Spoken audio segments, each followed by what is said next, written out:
Oh, it's day 4, first thing in the morning, and I'm feeling a bit stiff. Not in a good way though. I think I need to get moving. It's about 10 to 7. And I need to be out of here by 8. And I really need to get my legs going. Oh, here we go again. Right. Thank you, the low houses. Lovely little cottage there. That was my B&B last night. And now we're off. Final day. Day 4. 20 miles into Newcastle. So the sun is shining. I've got dry boots.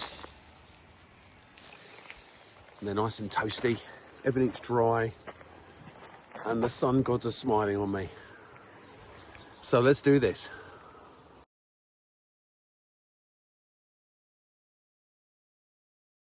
Well, I've come all the way over the top of those hills.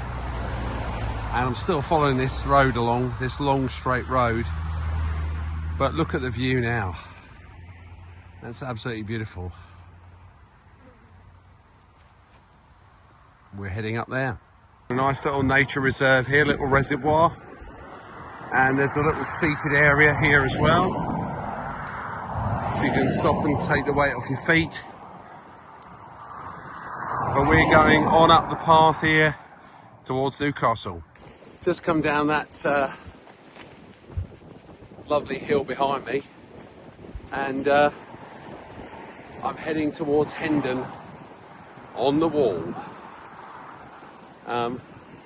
It's been quite a nice trail so far. Went past the little nature reserve, which was very pretty, and it's quite a straight route. Few little inclines, but pretty good. Shame I'm next to this road though. I keep changing layers as well because the weather keeps changing. 1 minute it's cold wind and the next minute the wind drops and the sun's shining on me and making me sweat.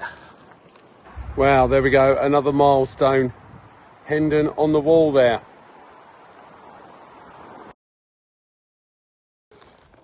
Okay, a very important moment for me now. Say hello to the River Tyne. Just taking my boots off because my feet really need to air. I've been on the go for about 10 miles and walking for what seems like ever. And I've got me mug of hot chocolate and a meat pie.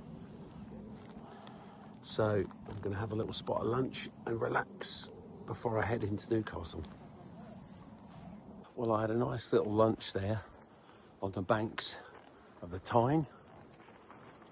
I just had a quick look at my maps and worked out how far I've got left to go.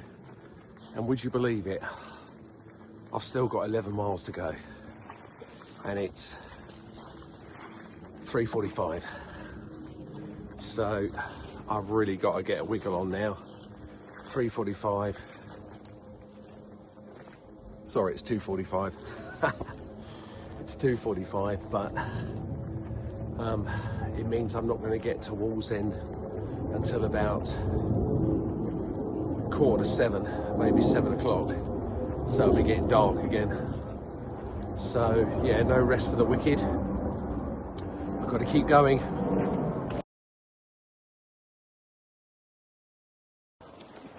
The banks of the Tyne. We're really marching along here now. Oh yeah, you can see the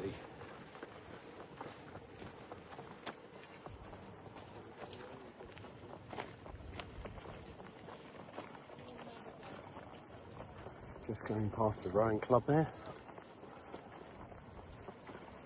Okay, we're just approaching the Tyne Bridge, and it's starting to spit with rain. I'm going to try not to break out the waterproofs just yet. Going past the old fish market. Fabulous.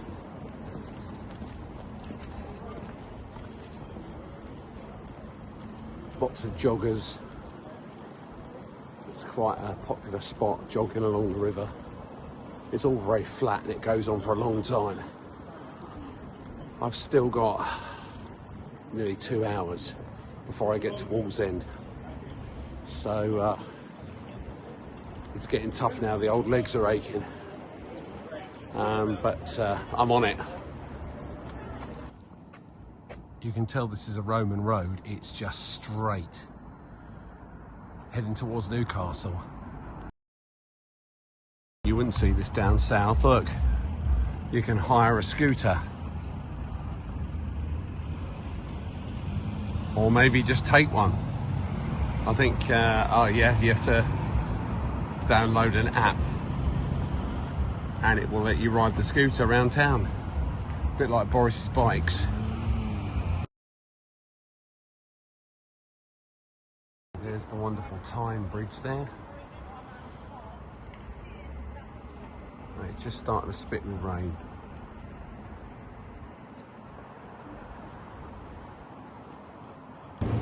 Just going under the Tyne Bridge.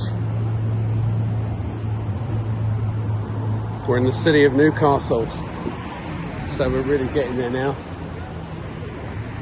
Newcastle Marina.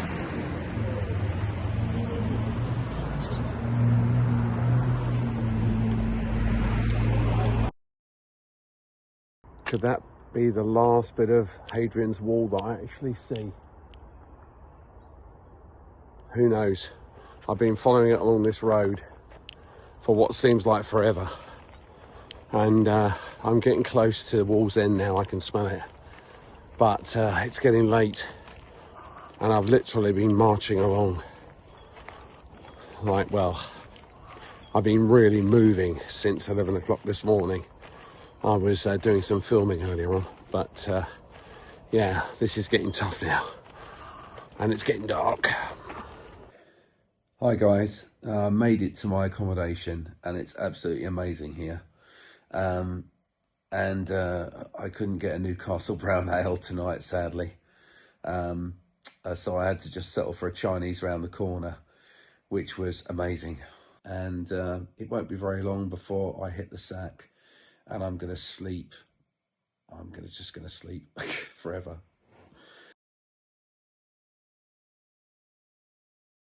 Morning, folks. And the sun is shining. I've got the shades on. I haven't had these on very much on this trip. You can just see the old docks there. I stayed at a wonderful place last night. Stan, the Dorset Arms at Wallsend, and it used to be a pub, and when I booked the room I thought, that's great, I'll do the Wallsend and I'll go to the accommodation and then I'll have a nice pint of brown ale, Nuki Brown. But sadly it's not a running pub anymore. He doesn't have a bar there, he's just turned it into a hotel. But lovely guy, Stan at the Dorset Arms. If ever you need accommodation in Newcastle, he did me a fantastic fry up as well, which was really lovely. Now last night I walked up this path, as you can see behind me.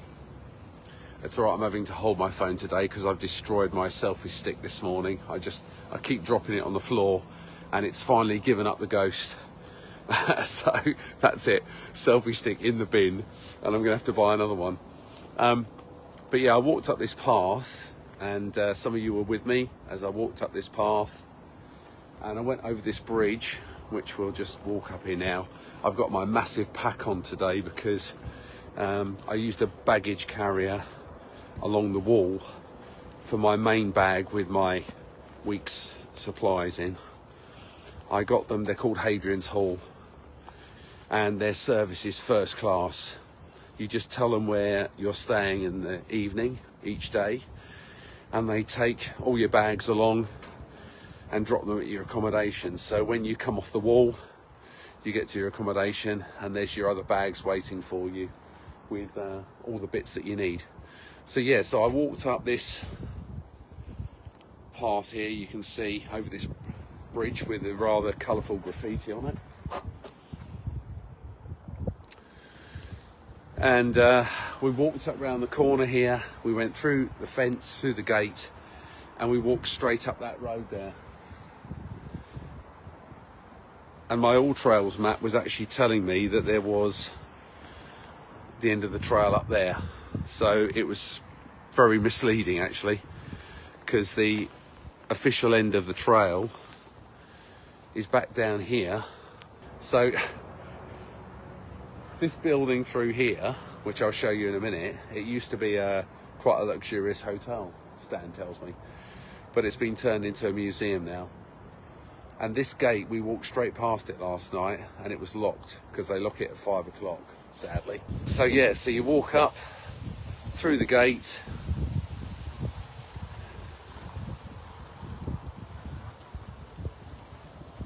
and here is the sign that I was looking for last night. I think there is also a plaque on a wall somewhere, but I don't know where that plaque is. So basically it says Bowness on Solway to Wallsend, 84 miles.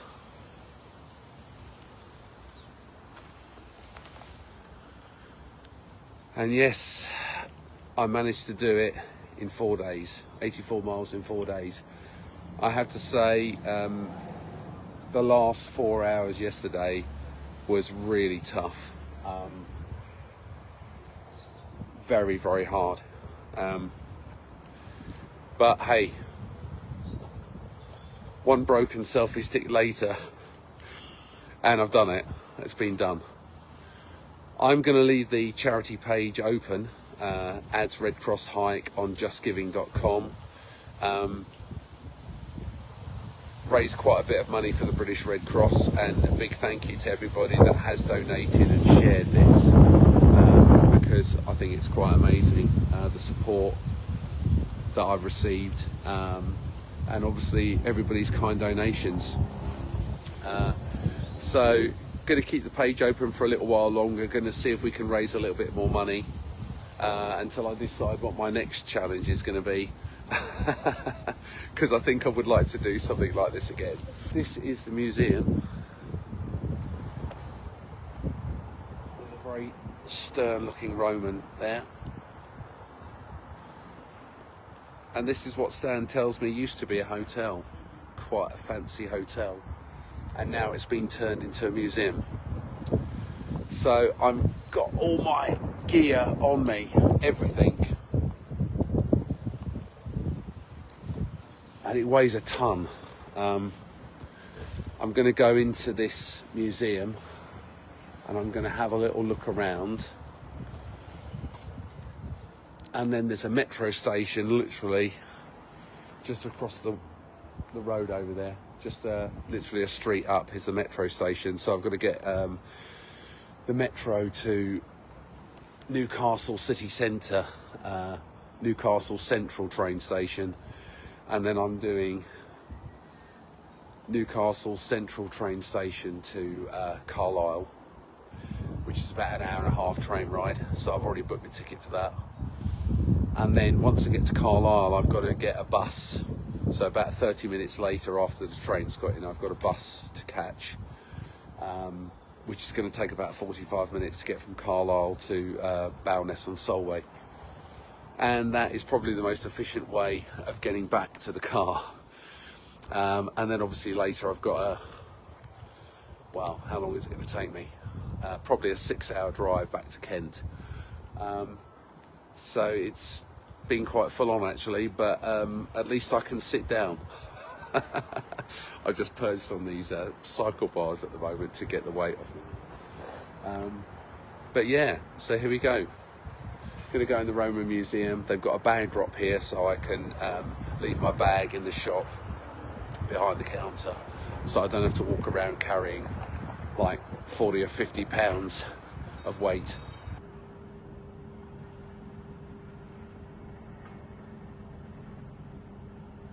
This is the original Hadrian's Wall, just before it gets to the Roman fort at the end of the wall. And they built this impressive reconstruction of what the wall would have been like. That is literally the thickness. It's about 3 meters thick. And the wall would have been 5 meters tall. This is an exact reconstruction of how tall the wall would have been. And I'll tell you, it's pretty amazing. Now imagine standing at the bottom of the wall thinking, how am I going to get up there to attack the Romans? Or just to get over the wall to go somewhere, to go to the Roman side of the country. That's quite amazing. I'm just going to take you up on top of the wall as well, and then I'll walk you back to the Roman fort because I'm running out of time now. I've spent a bit too long in the museum. So we're going to go up the stairs. They could do with a lick of paint. We'll look over the top, see if we can see any barbarians now. So you've got the original wall there, as you can see, and you've got the reconstruction wall here,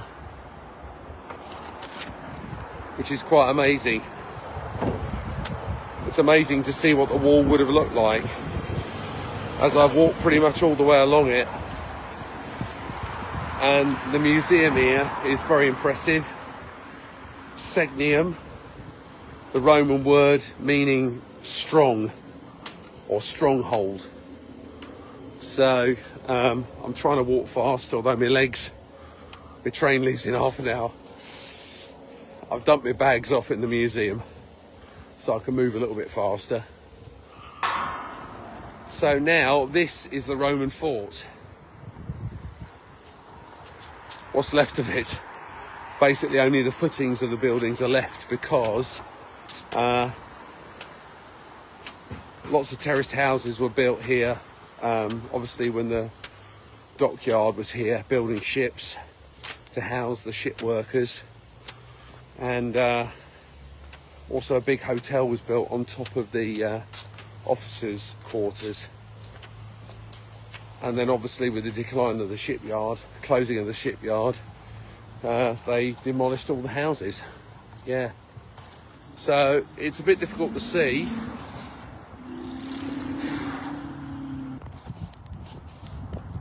Over there, just here, where I'm pointing now, that would have been the headquarters of the fort. And I'm just going to take you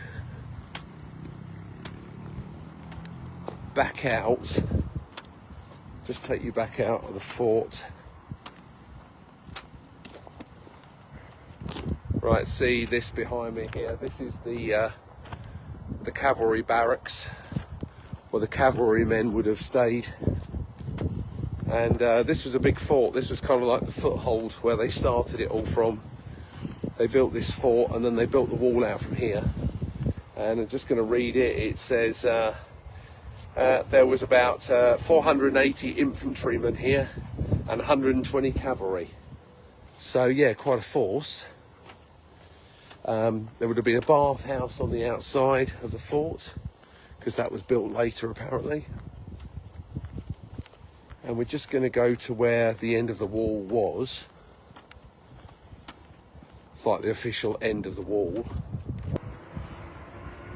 So this bit of wall here, so let me just get it into perspective. That's the corner of the fort. The wall would have come out of the corner of the fort and continued straight out there into the river. And there would have been a fine monument on the end of the wall where it went into the river, with some statues of goddesses and things like that. And this is one more interesting fact before I leave you. people have carved their names into the blocks of stone, stonemasons, things like that. And this is a list of all the names found carved in the stones along Hadrian's Wall. Obviously, more could be discovered, but that's all the names they've discovered so far, which I think is quite fascinating. People leaving their mark, saying, you know, we helped to build this. And these names represent a very small proportion of the 15,000 or so Roman soldiers believed to have helped build the wall. So there we go. End of Hadrian's Wall. Right, here endeth the history lesson. I'm now going to catch my train.